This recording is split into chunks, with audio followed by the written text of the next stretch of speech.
अब सत्ता को अगली पीढ़ी में हस्तांतरित करने का समय आ गया। परंतु माधव महाराज,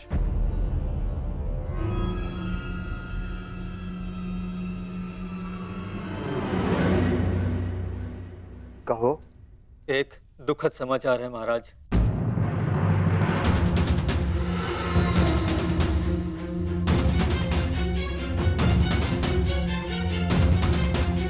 अभयदान दिया, बोलो क्या समाचार है? राजमाता कुंती। क्या हुआ है माता कुंती को?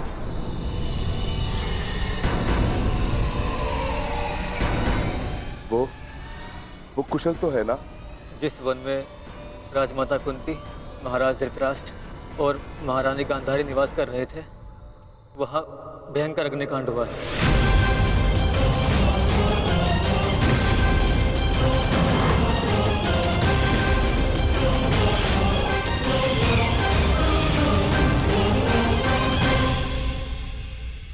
और वो तीनों जलकर भस्म।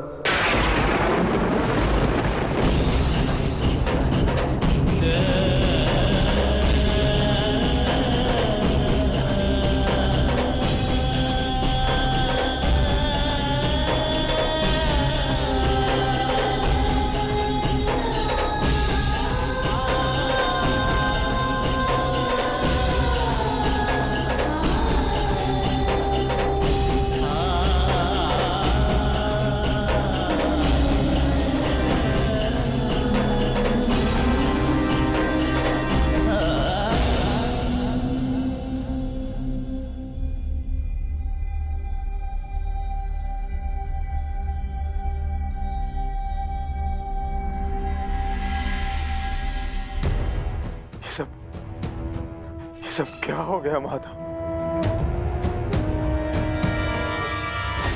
अचानक इस बात क्या हो गया?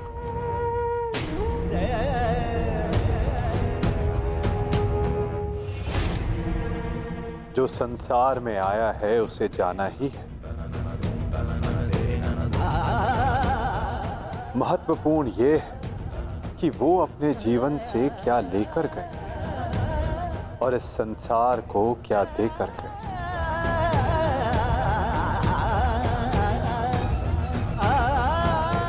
एक वृक्ष की जब पत्तियां झड़ती हैं तो वो वृक्ष पत्तियों के झड़ने का शोक नहीं मनाता, अपितु नई पत्तियों का स्वागत करता है, नवजीवन को आगे बढ़ाता है।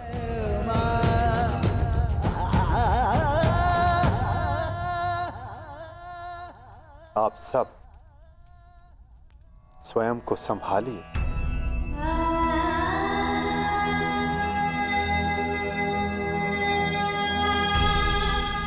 पार्थ,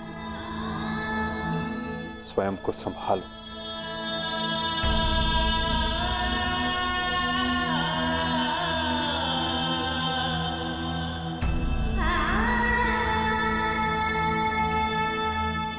धर्मराज, आपने अपना हर कर्तव्य, हर उत्तरदायित्व कुशलतापूर्वक पूर्ण किया है और परिवर्तन का जो वचन आपने दिया था उसे भी पूर्ण किया। और अब ये समय दुख मनाने का नहीं, अपितु अपना उत्तरदायित्व पूर्ण करने का है धर्मराज।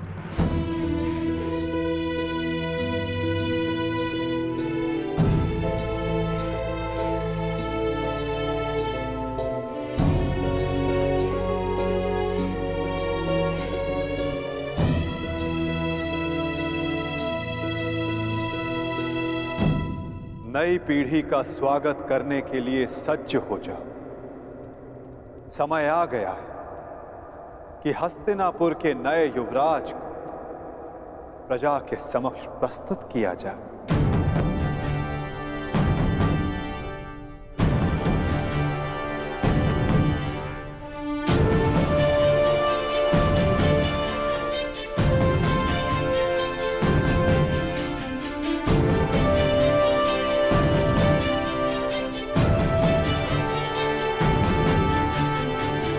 समय आ गया है कि हस्तिनापुर की ये सभा कुरुवंश की आने वाली नई पीढ़ी का स्वागत करे।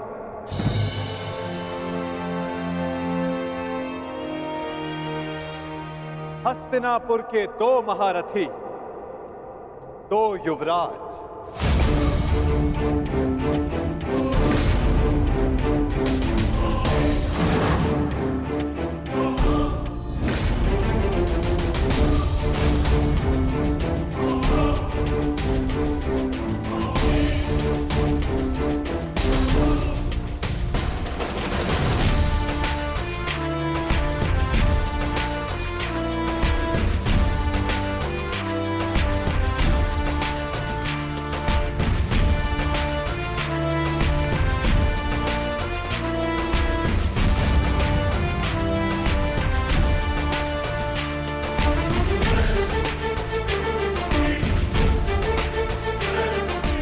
जिन्हें पांडवों ने स्वयं अपनी युद्ध कला के ज्ञान से प्रशिक्षित किया है, जिन्हें महाधनुधर अर्जुन ने धनुर्विद्या सिखाई,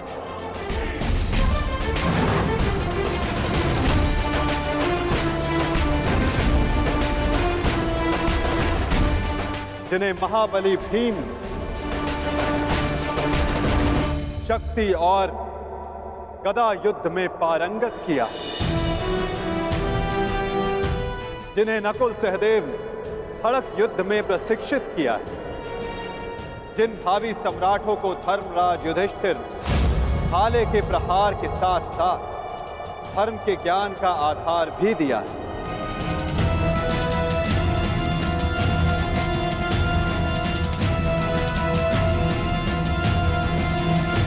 अब भारत के नए शासक तैयार हो चुके हैं।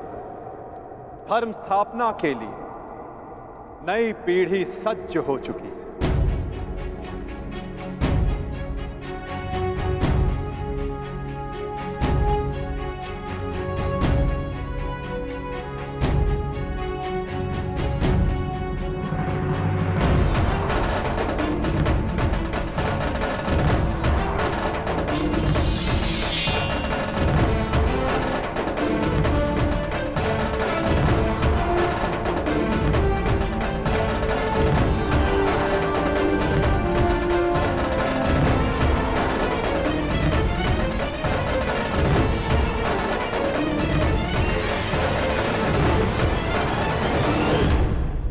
तो स्वागत कीजिए अभिमन्यु पुत्र अर्जुन पौत्र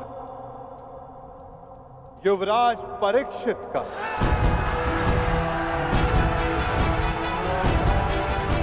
युवराज परीक्षित की, युवराज परीक्षित की, युवराज परीक्षित की, युवराज परीक्षित की, युवराज परीक्षित की,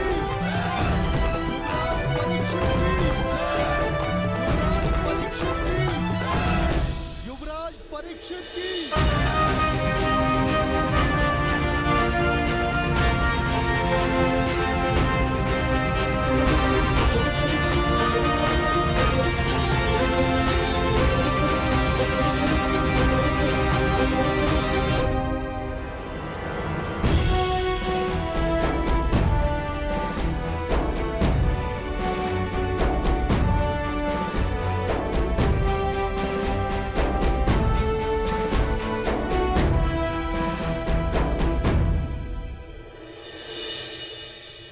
और अब स्वागत कीजिए राधे कर्ण पुत्र युवराज वृषकेतु का। युवराज वृषकेतु की, युवराज वृषकेतु की, युवराज वृषकेतु की, युवराज वृषकेतु की, युवराज वृषकेतु की, युवराज वृषकेतु की,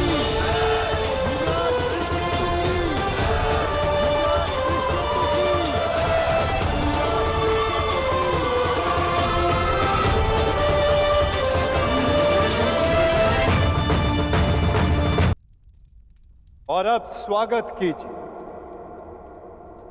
राधे कर्ण पुत्र युवराज वृषकेतु का। युवराज युवराज वृषकेतु की, युवराज वृषकेतु की, युवराज वृषकेतु की, युवराज वृषकेतु की, युवराज वृषकेतु की, युवराज वृषकेतु की।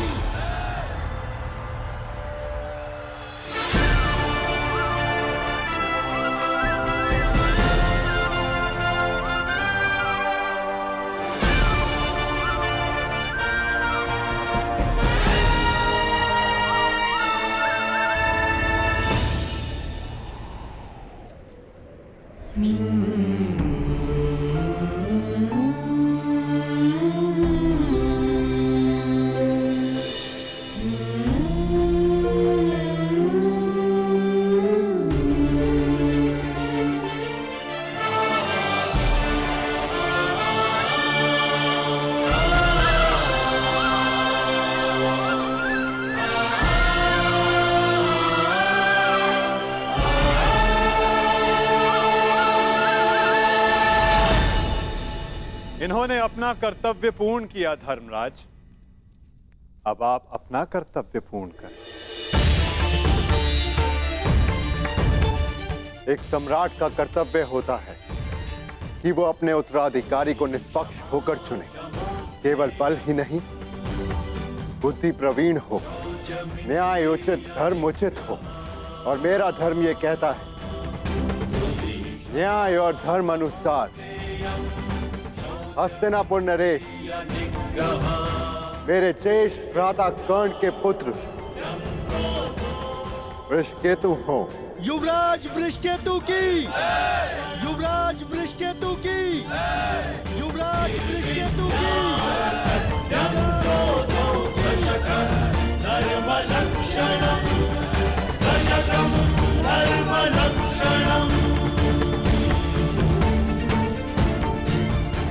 काकाश्री, मेरे लिए ये मान्य नहीं।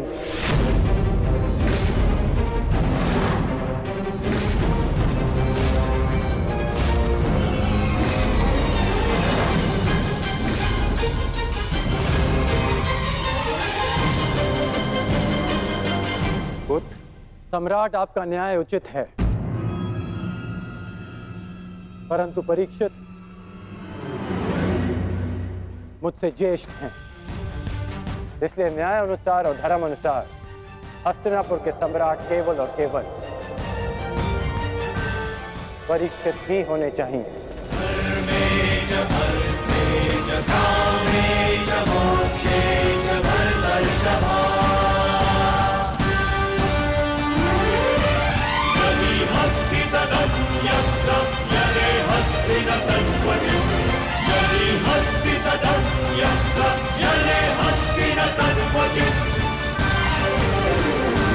परंतु पुत्र, अद्भुत वृषकेतु, ये त्याग केवल कर्ण पुत्र ही कर सकता है।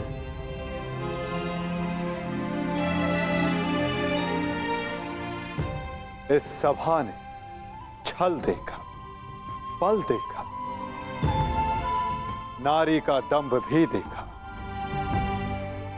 और आज बंधु प्रेम और त्याग देख रहा है।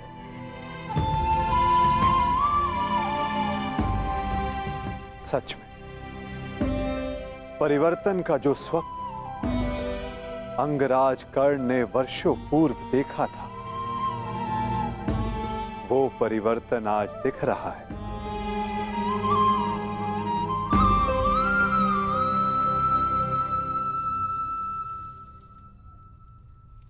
धर्मराज युधिष्ठिर को न्याय उचित घोषणा ही करनी चाहिए।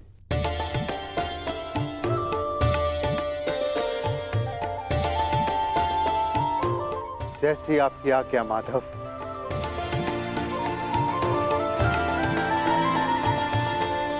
युवराज परीक्षित को हस्तिनापुर का सम्राट घोषित किया जाता है। युवराज परीक्षित की, युवराज परीक्षित की, युवराज परीक्षित की, युवराज परीक्षित की, युवराज परीक्षित की। परंतु ये अपूर्ण न्याय होगा। न्याय उचित यही होगा कि अंग पर ज्येष्ठ कर्ण के पश्चात अधिकार वृषकेतु का है और मैं वृषकेतु को अंग का नया राजा घोषित करता हूं। महाराज वृषकेतु की, महाराज वृषकेतु की, महाराज वृषकेतु की। और अंग के साथ साथ इंद्रप्रस्थ भी वृषकेतु के नियंत्रण में होगा। अंगराज वृषकेतु की, अंगराज वृषकेतु की, अंगराज वृषकेतु की।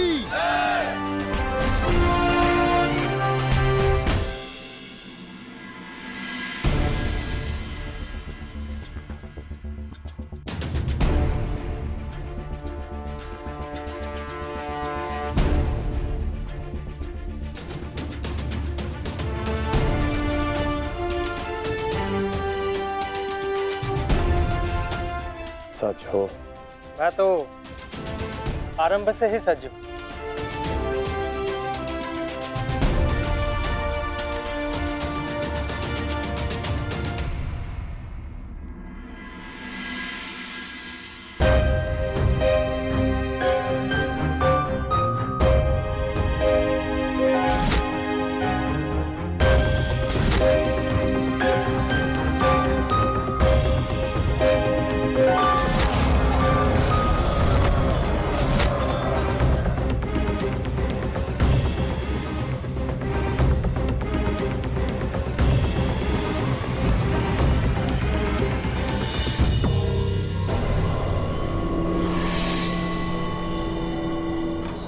माधव, मुझे जाना होगा पार्थ।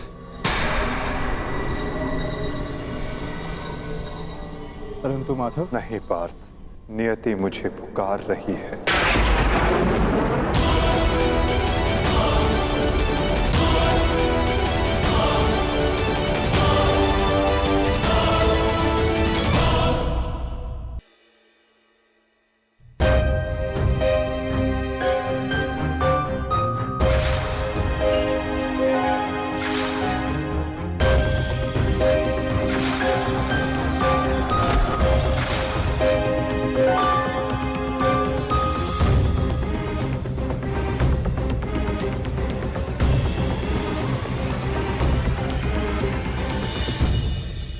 माधव, मुझे जाना होगा पार्थ।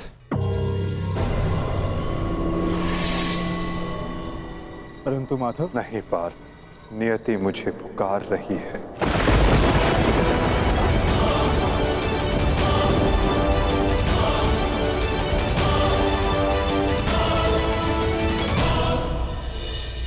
माधव,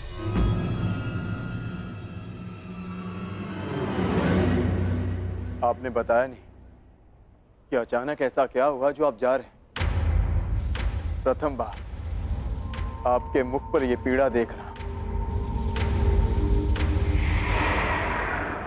यही तो जीवन है पार्थ।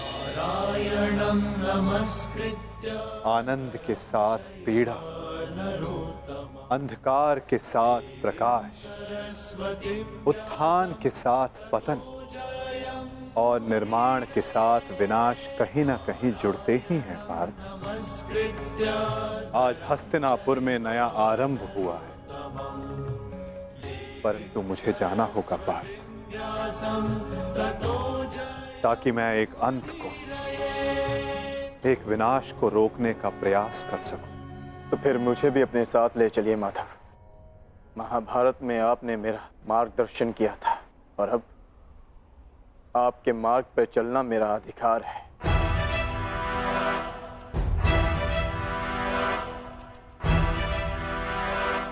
अवश्य पार्थ, ये तुम्हारा अधिकार है, किंतु ये यात्रा केवल मेरी है पार्थ। ये कर्तव्य केवल मेरा है और मुझे इस यात्रा को अकेले ही पूर्ण करना होगा।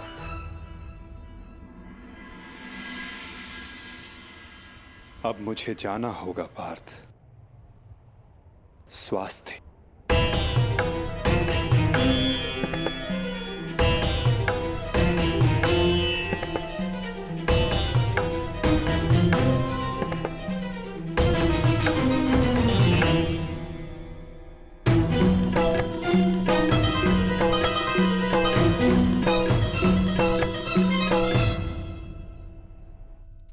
क्या कह रहे हो अर्जुन? हाँ ज्येष्ठ, पहली बार मुझे माधव की कोई बात समझ में नहीं आई, परंतु इतना निश्चित है कि कुछ भयावह घटित होने का संकेत दिया उन्होंने मुझे।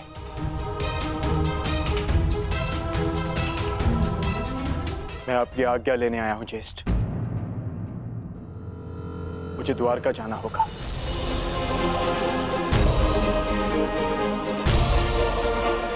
यदि हम माधव के कुछ काम आ सकते हैं तो इससे अधिक सौभाग्य की बात हमारे लिए और क्या होगी। शीघ्र द्वारका पहुंचो।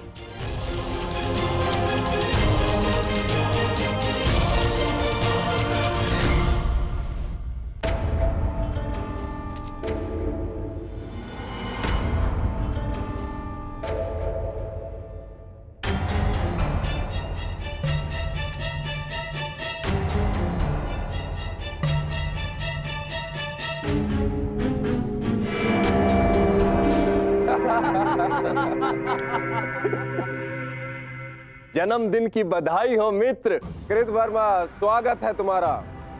तुम्हारी ही प्रतीक्षा हो रही थी। वाह, क्या अद्भुत प्रबंध है।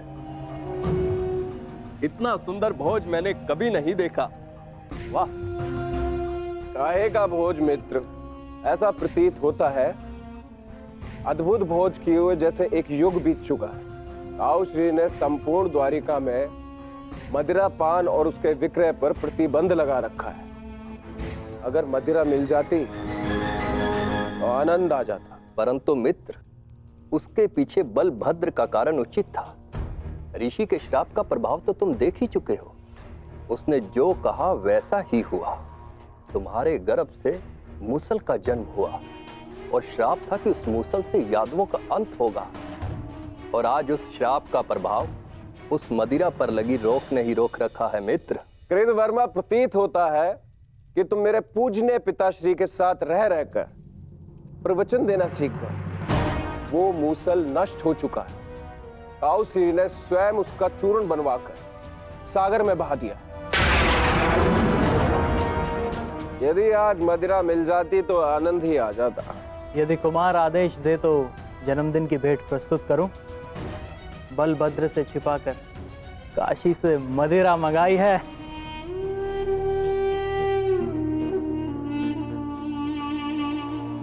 देखा कृतवर्मा, इसको कहते हैं जन्मदिन का उपहार। ये है मेरा सच्चा मित्र। आज मनेगा आनंद उत्सव।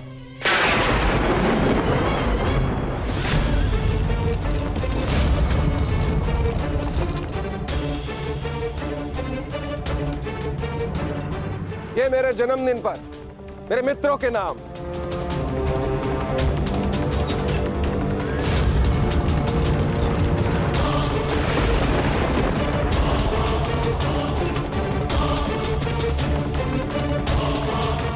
रुक जाइए आर्य।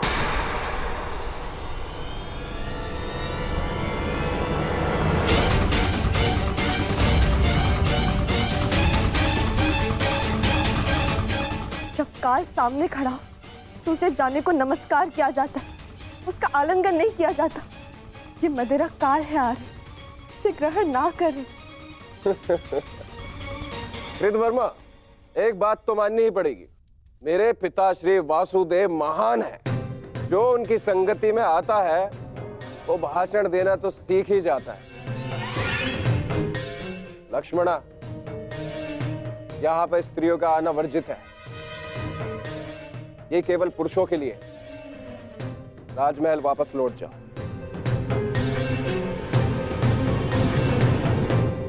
इन पुरुषों में मेरे अर्धांग भी है आर्य, जो स्वयं ही काल के गाल में जाने के लिए प्रस्तुत हो रहे, परंतु मैं ऐसा नहीं होने दे सकती।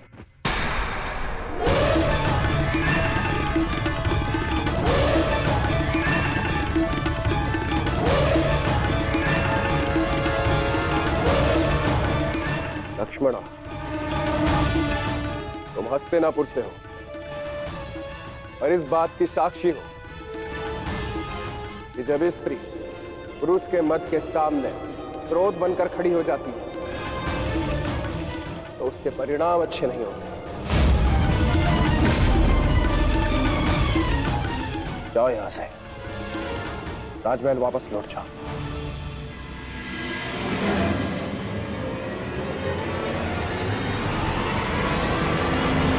मैंने कहा राजमहल वापस जाओ।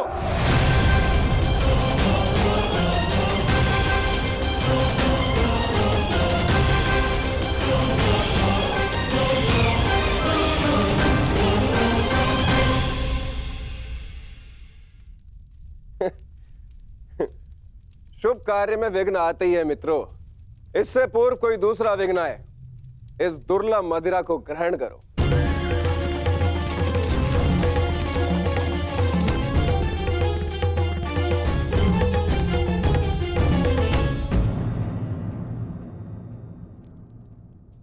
लक्ष्मणा, तुम अपने अश्रु मुझसे नहीं छुपा सकती हो। क्या हुआ पुत्री? क्या साम ने तुमसे कुछ कहा?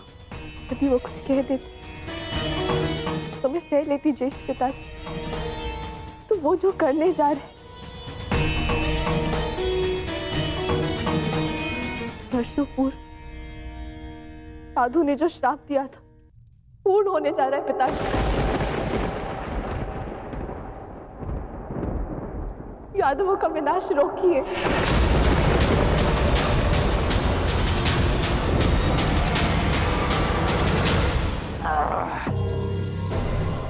अद्भुत! आज मदरा मिली पीने को, वो भी मन भर के। वाह!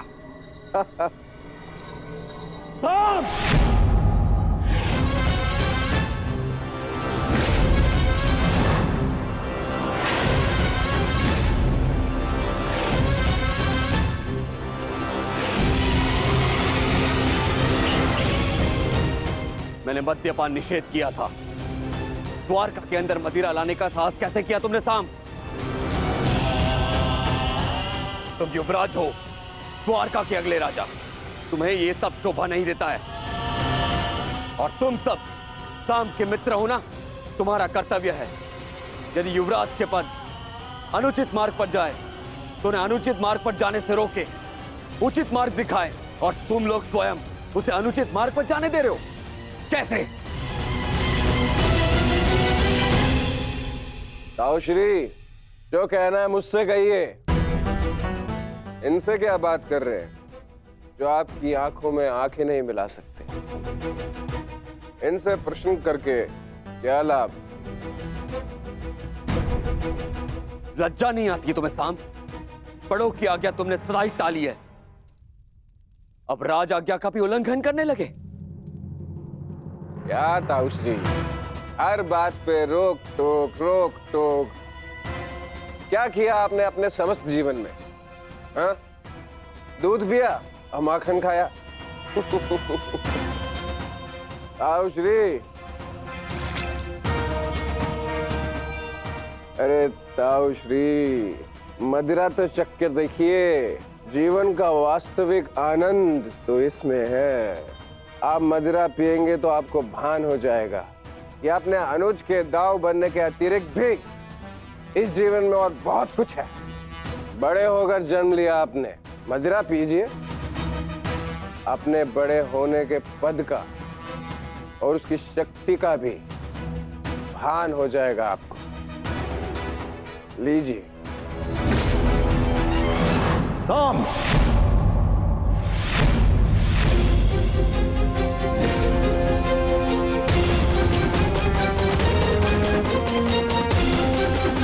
साहस मत करना।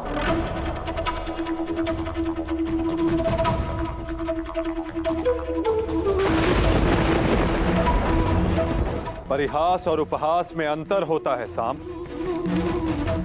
परिहास संग में उपस्थित सबको आनंद देता है और उपहास किसी एक को पीड़ा देता है। और तुम्हारा उपहास इस समय जिनको पीड़ा दे रहा है वो मेरे ज्येष्ठ भ्राता है, मेरे दाऊ है साम।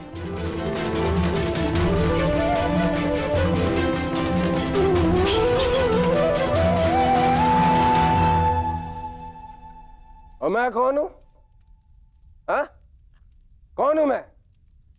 पुत्र या कुपुत्र? आपको तो सदैव अभिमन्यु जैसा पुत्र चाहिए था। कभी उसे मामा बनकर सिखाया, तो कभी मित्र और सखा बनकर पांडवों को संभाला। परंतु ये भूल गए कि आपका भी एक पुत्र है। स्मरण है आपको? स्मरण है? नहीं, आपको स्मरण है। आपको स्मरण है कि आज आपके पुत्र का जन्मदिन है, परंतु ये भूल गए कि आज के दिन अपने पुत्र से प्रेम से मिलने आना चाहिए, ना कि इस प्रकार कटु मुख बनाकर।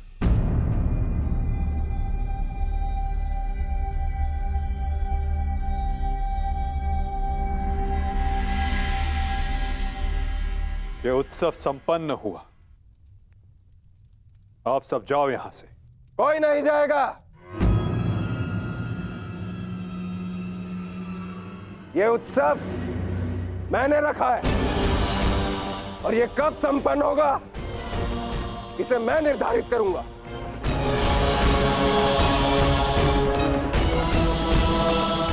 तुम इस समय मदिरा के मध में हो साम। ये समय वार्तालाप करने के लिए उचित नहीं है। जाओ, जाकर विश्राम करो। कहीं ऐसा ना हो कि संपन्न होने के स्थान पर इसका समापन हो जाए।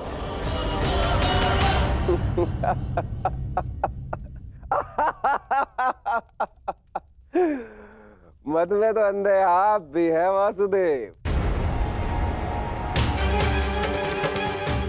महाभारत की विजय का मद अभी आपके सर से उतरा नहीं है वासुदेव।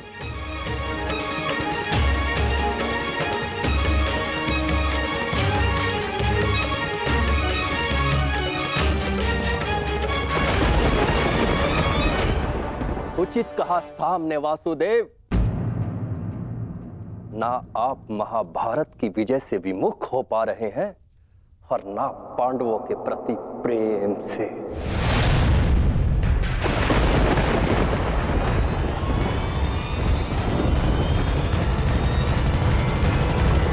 पांडवों से इतना प्रेम था आपको कि अपने ही यादव कुल का ध्वंस कर बैठे।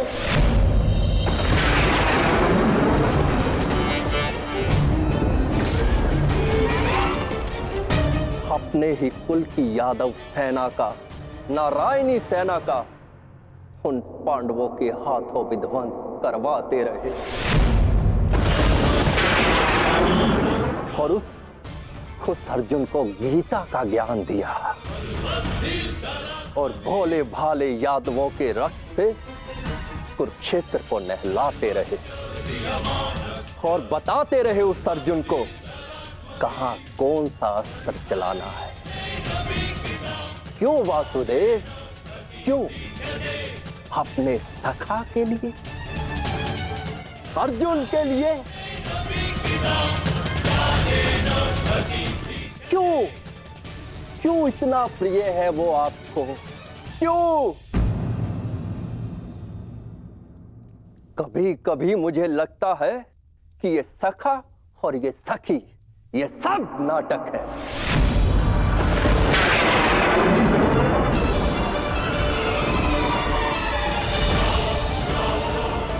प्रतीत होता है जैसे पंचाली के छठे पति आप स्वयं हैं।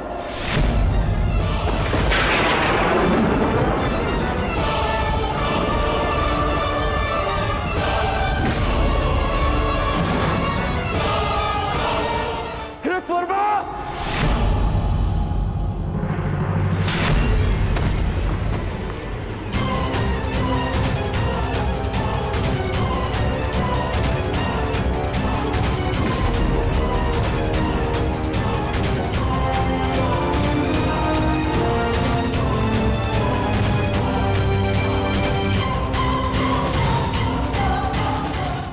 ध्यान रहे, महाभारत इसलिए हुई थी कि एक निर्दोष स्त्री पर लांछन लगाया गया था। यदि कान्हा के चरित्र के विषय में किसी ने भी अपशब्द कहा, तो इसी क्षण और एक महाभारत का आह्वान कर बैठूंगा मैं।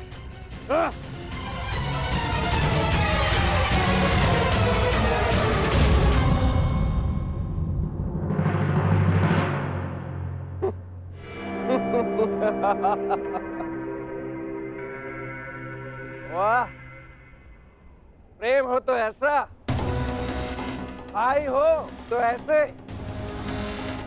एक को कुछ कहो तो दूसरे का हाथ उठता है। परंतु ताऊश्री, आप भूल रहे हैं, कृत वर्मा मेरे लिए भाई समान है।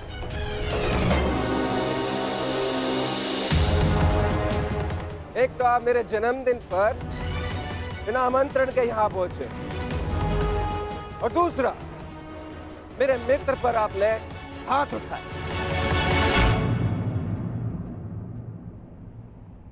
इस दुस्साहस का दंड आपको अवश्य मिलेगा। सावधान साम।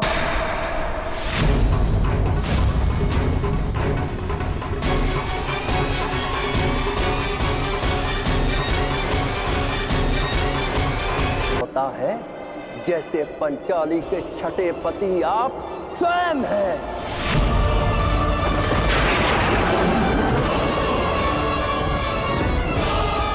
कृतवर्मा!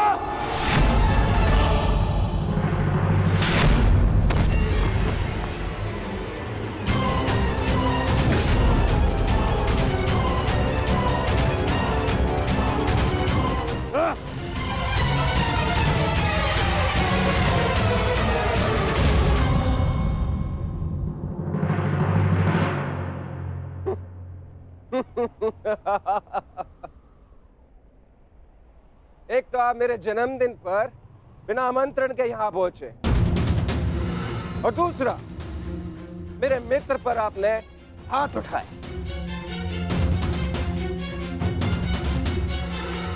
इस दुस्साहस का दंड आपको अवश्य मिलेगा। सावधान साम।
आज से ठीक 1 सप्ताह के पश्चात तुम्हारे पेट से मूसल ही उत्पन्न होगा, जो तुम्हारे वंश के विनाश का कारण बनेगा।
तुम्हें श्राप देती हूँ कि जिस प्रकार तुमने मेरे कुल का अंत किया है, उसी प्रकार तुम्हारे कुल का अंत भी होगा। तुम्हारा कुल भी ऐसे ही आपस में लड़कर नष्ट हो जाएगा।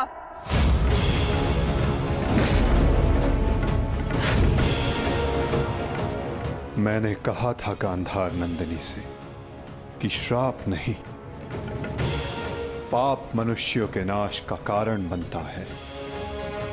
आज यादवों के पाप उनके नाश का कारण बनेंगे।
ये हमसे क्या हो गया कान्हा?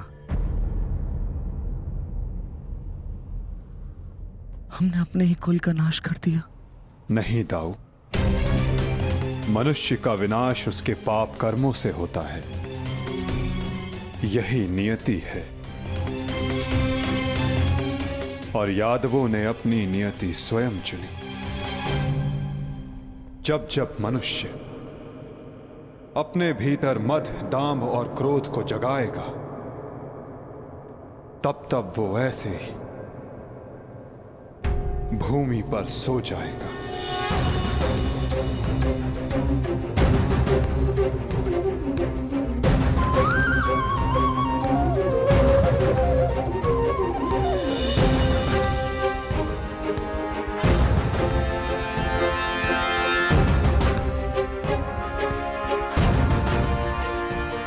ये विनाश संसार के लिए एक उदाहरण होगा कि मत से उपजित क्रोध सदैव अपना और अपनों का सर्वनाश करता है। दाऊ, माता गांधारी का श्राप और यादवों के पाप ने दोनों ने मिलकर सब समाप्त कर दिया। दाऊ, किंतु इन सब का अर्थ क्या है कान्हा?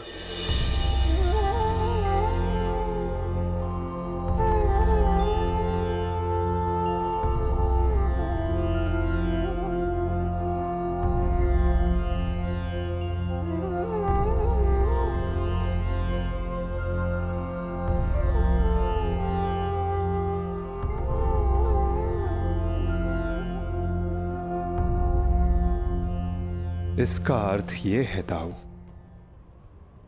कि हमारा कार्य पूर्ण हुआ, कि हमारे जाने का समय हो गया है। हमारे जीवन का लक्ष्य अब पूर्ण हो गया है।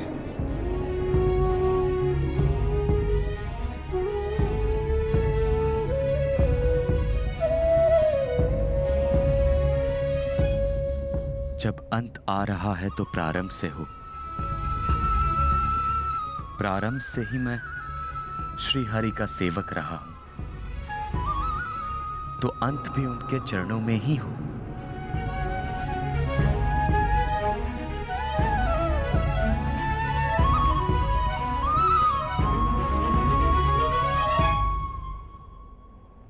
नमो भगवते वासुदेवाय। आ रहा है तो प्रारंभ से हो। प्रारंभ से ही मैं श्री हरि का सेवक रहा हूं, तो अंत भी उनके चरणों में ही हो।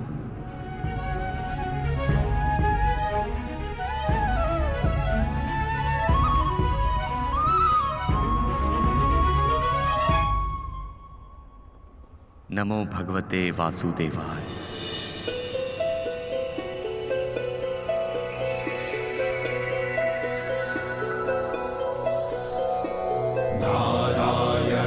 नमस्कृत्य नरं चैव नरोत्तमं देवीं सरस्वतीं व्यासं ततो जयम् उदीरयेत्। नारायणं नमस्कृत्य नरं चैव नरोत्तमं देवीं सरस्वतीं व्यासं ततो जयम् नमस्कृत्य नरं चैव नरोत्तमं देवीं सरस्वतीं व्यासं ततो जयम् उदीरयेत्।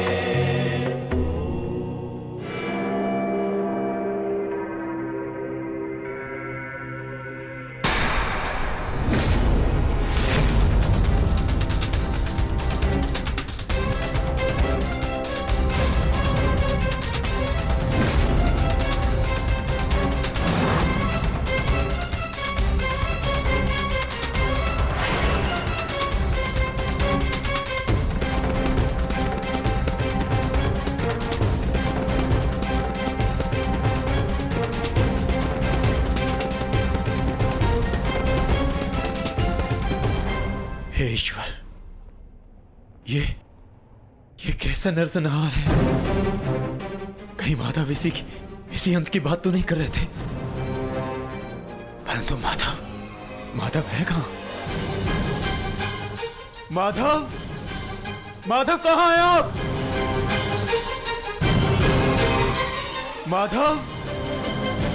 माधव कहां हैं आप?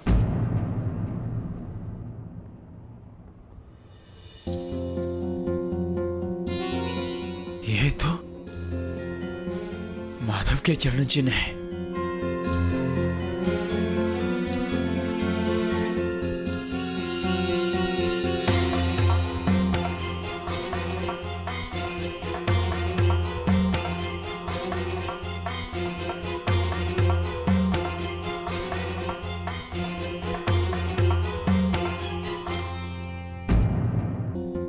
ये तो माधव के चरण चिन्ह है।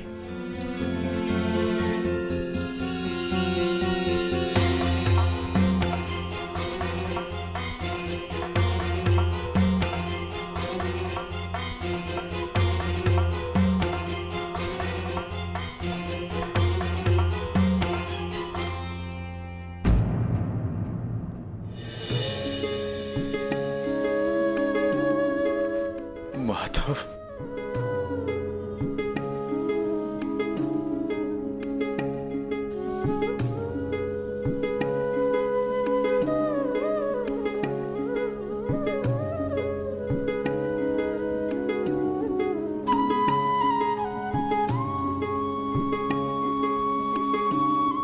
आओ पार्थ,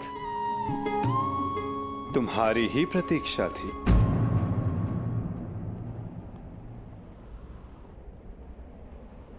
तुम्हें आना ही था, क्योंकि मेरे जाने का समय हो गया है।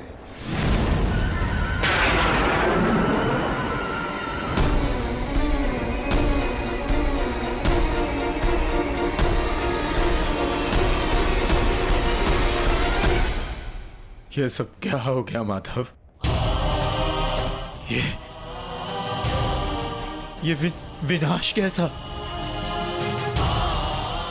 हर प्राणी के जीवन का एक कारण होता है, एक लक्ष्य होता है पार्थ, और उस लक्ष्य के पूर्ण हो जाने के पश्चात उसका सृष्टि में रहना संतुलन बिगाड़ता है। कुरुक्षेत्र के युद्ध में जो शक्ति शेष रह गई थी, वो संतुलन बिगाड़ रही थी पार्थ। जब शक्ति के साथ उत्तरदायित्व का भान ना हो तो मनुष्य पापी बन जाता है, और यादवों के अंत के साथ उस पाप का भी अंत हुआ पार्थ। सदैव स्मरण रखना पार्थ, बिना उत्तरदायित्व के भान की शक्ति सदैव विनाश लाती है।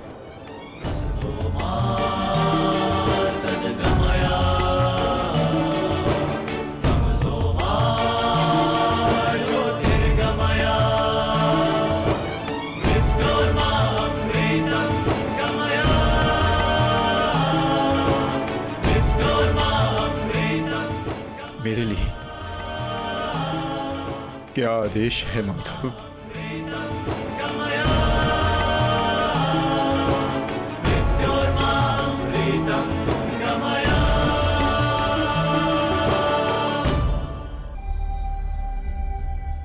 काल की भूख मिट चुकी है पार्थ, परंतु सागर अब भी प्यासा है।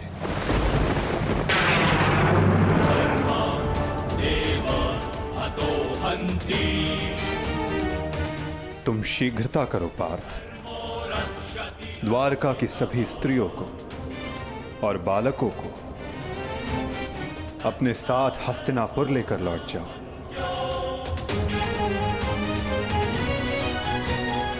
ताकि वो हस्तिनापुर के परिवर्तन का भाग बनकर धर्म के मार्ग पर चल सके, नवीन युग का आलिंगन कर सके। परंतु माधव, आप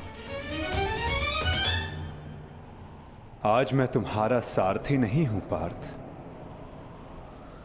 आज मैं तुम्हारे किसी भी प्रश्न का उत्तर नहीं दे सकता। आज मैं तुम्हारा सखा हूं, एक ज्येष्ठ भ्राता के समान हूं पार्थ, और जैसा मैंने कहा है वैसा करो पार्थ।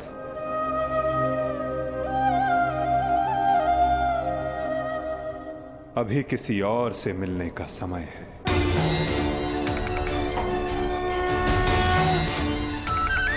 जैसी आपकी आज्ञा। गोविंदा हरे मुरारी, हे नाथ नारायण वासुदेवा।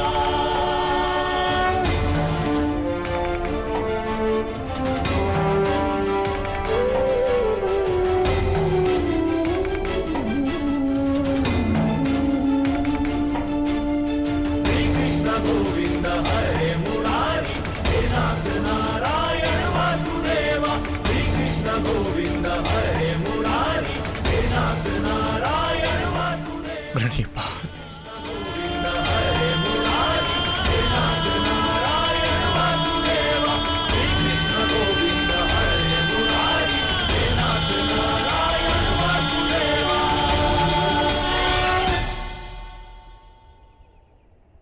कौरव वंश के वट वृक्ष महामहिम भीष्म, जिन्हें इच्छा मृत्यु का वरदान था, क्या वासुदेव ने उन्हें अपने छल से धराशाही नहीं करवाया है? यही तुम्हारा अंतिम अवसर है पार्थ। पितामह को इस पीड़ा से मुक्त करो पार्थ।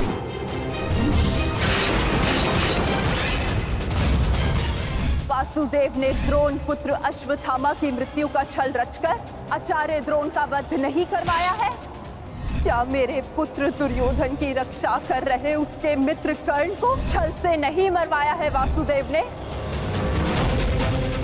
अंगराज को युद्ध का आवाहन दो पार्थ। यदि अंगराज के हाथों में विजय धनुष आ गया तो तुम कुछ नहीं कर पाओगे पार्थ। बाण संधान करो पार्थ।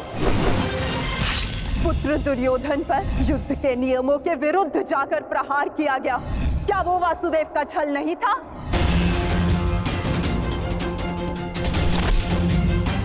मैं तुम्हें श्राप देती हूँ कि जिस प्रकार तुमने मेरे कुल का अंत किया है, तुम्हारा कुल भी ऐसे ही आपस में लड़कर नष्ट हो जाएगा।